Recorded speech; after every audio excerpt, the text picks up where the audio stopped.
Coming up, in Fargo tonight, a space where people could remember Daunte Wright and show support for his family. As Daunte Wright protesters gather in Brooklyn Center, city leaders try a different tactic to get peace and safety tonight. Plus, inconsistencies surrounding mask use at major events in the Valley this weekend. Valley News Live at 10 starts right now. This is Valley News Live at 10.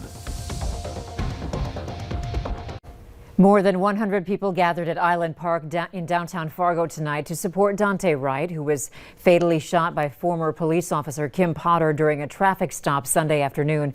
Potter has since resigned from the department and has been charged with second-degree manslaughter.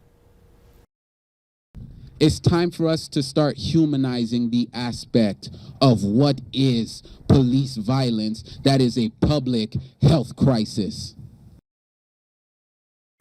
Any money raised tonight is going to NDSU's Black Lives Matter chapter. They say it'll be used to bail out protesters in the Twin Cities who've been arrested. The organizer of Black Lives Matter called for a march on Monday, 4 in the afternoon, beginning at City Hall. It is night 6 of demonstrations following Daunte Wright's death in Brooklyn Center, and tonight there is no curfew in the city. The mayor says he wants to try a different approach. Here's a live look at what's happening outside the city's police department.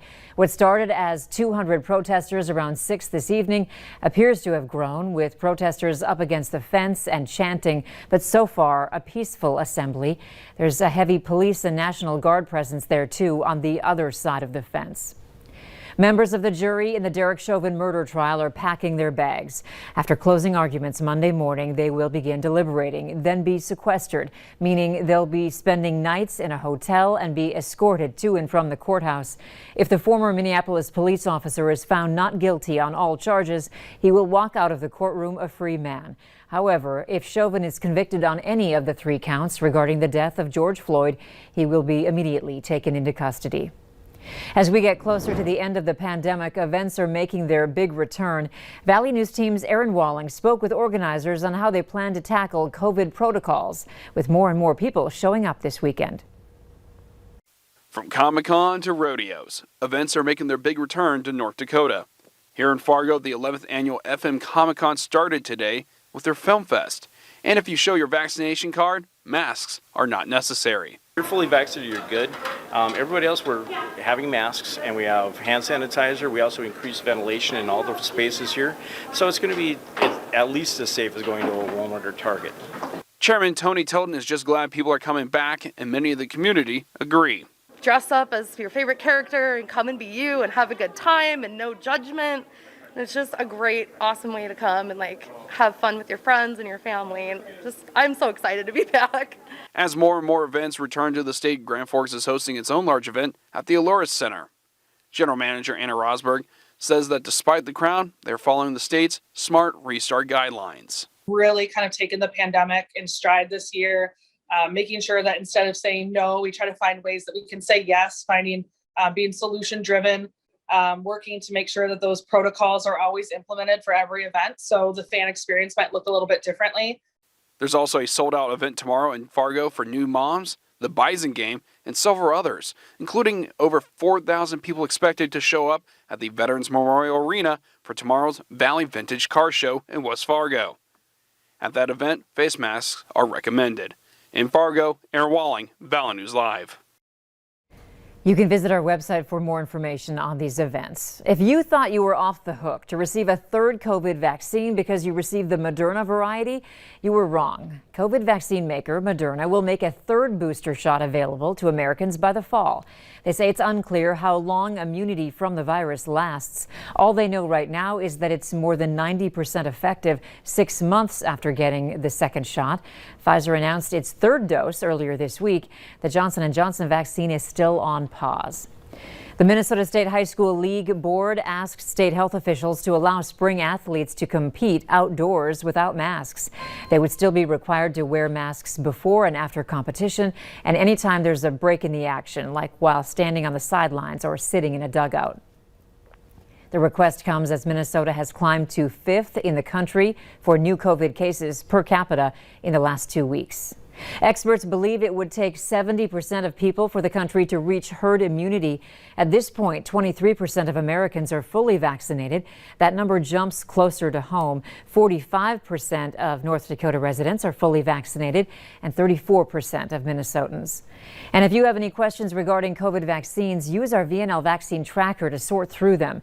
It's on the homepage of our website, or you can open your phone camera and point it at the QR code on your screen, then tap the link that pops up. A resolution in the North Dakota Senate urging Congress to refrain from issuing vaccine passports has now passed the House.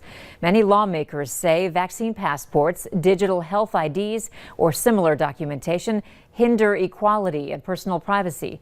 Others are skeptical the resolution will have any real impact. I know that there are those who are skeptical of whether resolutions such as this are productive. But to those who are, I pose this question. Should we just shrug our shoulders and accept what gets pushed our way? Both chambers agreed to send the resolution to Congress and the Department of Health and Human Services. We are learning dark and disturbing details about the gunman who killed 8 people in a mass shooting at a FedEx facility in Indianapolis. Now, almost 24 hours later, investigators are releasing information on the victims. Daryl Forges is in Indianapolis with the latest. Suspect description: shooter, short white male wearing a hat, has a machine gun currently in front of the building. 19-year-old Brandon Hull has been identified as the gunman who killed 8 people and wounded several others at a FedEx facility in Indianapolis late Thursday night before taking his own life. FedEx officials have confirmed that Mr. Hull was a former employee at the facility, and he was last employed in 2020. The FBI said it investigated Hull last year after his mother told authorities about his potential for violence and that he might try to commit suicide by cop. If he was a former employee, what brought him back here last night specifically? I wish we could answer that. Federal investigators combing through evidence at Hull's home, seizing items in the search for a motive. The work really begins trying to establish some of that and see if we can figure out some sort of motive in this, but we don't have that right now. Now, for the 5th time during his presidency, President Joe Biden ordering flags to be flown at half-staff. This has to end. It's a national embarrassment. It is a national embarrassment what's going on. And it's not only these mass shootings that are occurring. Every single day, there's a mass shooting in the United States. In Indianapolis, Daryl Forges, Valley News Live. The shooting is the 3rd mass shooting in Indianapolis this year alone. Spacex has won a major contract with NASA worth nearly $3 billion. The rocket company, led by Elon Musk, is developing a spacecraft called Starship, and NASA plans to use it to land astronauts on the moon. All Starship test flights so far have ended in rockets blowing up, but the company is rapidly building new test vehicles. NASA plans to land astronauts on the moon again by 2024. And check out this video. It's from Detroit Lakes, where a middle school recess football game is now viral on social media. 6th grader Kale is in a wheelchair, and he's typically content sitting on the sidelines. But yesterday, he asked to play and made a touchdown. So touching, it's capturing the attention of people all over the nation, including the Minnesota Vikings.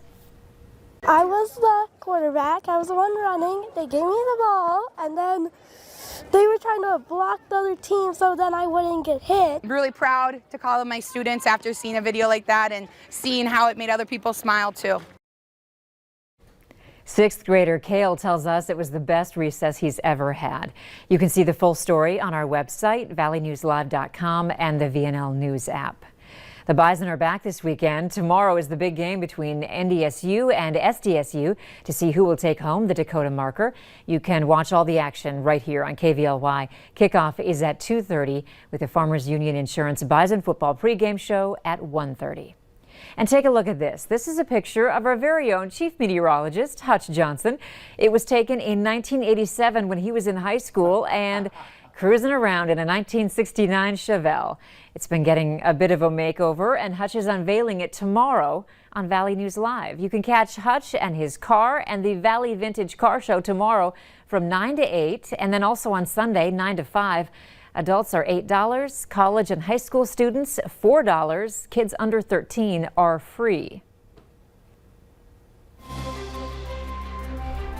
We haven't been able to replenish our hay supplies. Still ahead tonight, not enough rain means not enough hay. We'll show you how it's forcing ranchers to make some tough decisions. But first, our weekend forecast does have some precipitation. It's a bit of a roller coaster, and Hutch will break it down for us right after this.